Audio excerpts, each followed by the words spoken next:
সন্দেশখালী মামলায় আরও চাপে রাজ্য সরকার। দীর্ঘ সওয়াল জবাবের পর সন্দেশখালী মামলায় নির্দেশ মুলতবি রাখল কলকাতা হাইকোর্ট। আদালত জানিয়েছে বিস্তারিত শুনানি হয়েছে, বুধবার এই মামলায় চূড়ান্ত রায় ঘোষণা করা হবে।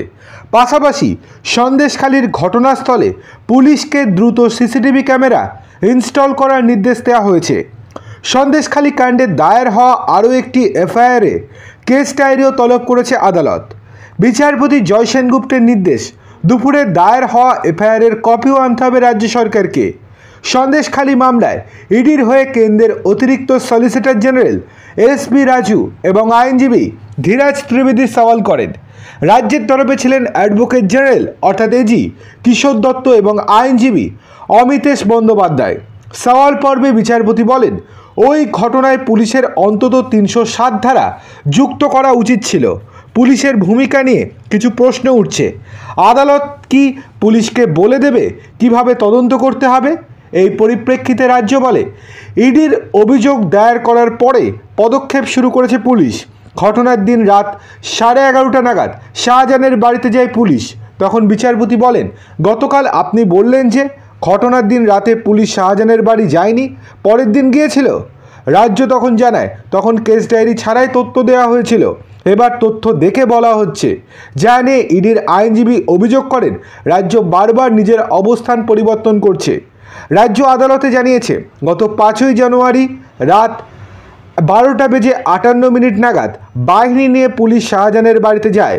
বিচারপতি তখন রাজ্যকে প্রশ্ন করেন, আপনারা তখন বাড়ি সিল করেছিলেন? যে তালা দেওয়া ছিল তা ভেঙে বাড়ির ভেতর ঢুকেছিলেন? পাড়ার কাউকে জিজ্ঞাসাবাদ করেছিলেন? যদি না করে থাকেন তবে বলতে হবে এটা তো পুলিশের নিষ্ক্রিয়তা। রাজ্যের তরফে জবাবে জানানো হয়, শাহজাহানের বাড়ি সিল করা হয়নি, তালা ভেঙে বাড়িতেও ঢোকেনি পুলিশ, কিন্তু ওই দিন থেকে বাড়ির সামনে পুলিশ পিকেট বসানো হয়েছে, নজরদারি করা হচ্ছে। বিচারপতি এরপর প্রশ্ন করেন, আপনারা কি সঠিকভাবে তদন্ত করতে ইচ্ছুক? আদালত কি আপনাদের সেই সময় দেবে? আদালতের আস্থা রাখতে পারবেন আপনারা? ইডি অভিযোগ করেছে, পুলিশ নিরপেক্ষভাবে তদন্ত করতে পারবে না। সিবিআই বা অন্য কোনো নিরপেক্ষ সংস্থাকে তদন্তভার দেয়া হোক। যার বিরোধিতা করে রাজ্যের তরফে বলা হয়, এখানে পুলিশের বিরুদ্ধে কেন অভিযোগ করা হচ্ছে? এখানে পুলিশ আবার কী দোষ করলো? একটি ঘটনা ঘটেছে, এফআইআর দায়ের হয়েছে, পুলিশ তদন্ত করছে। এই অবস্থায় কেন অন্য সংস্থাকে তদন্তভার দেয়া হবে? যুক্তিতে রাজ্য এও বলে, যদি হাইকোর্টের সামনে আইনজীবীরা বিক্ষোভ দেখান, অশান্তি হয়, তার জন্য কি পুলিশ দায়ী থাকবে? পুলিশ তো ওই ঘটনা তদন্ত করবে। ওই ঘটনায় অভিযোগ পাওয়ার পরে পুলিশ কাজ করছে বা কাজ করেওছে। পাল্টা ইডির আইনজীবী তখন বলেন, এত বড় ঘটনা ঘটলো আর পুলিশের কোনো দেখা পাওয়া যায়নি। যখন আমাদের অফিসারেরা সেখান থেকে বেরিয়ে যান, রাস্তায় ব্রেকফাস্ট করার সময় পুলিশ তখন পৌঁছায়।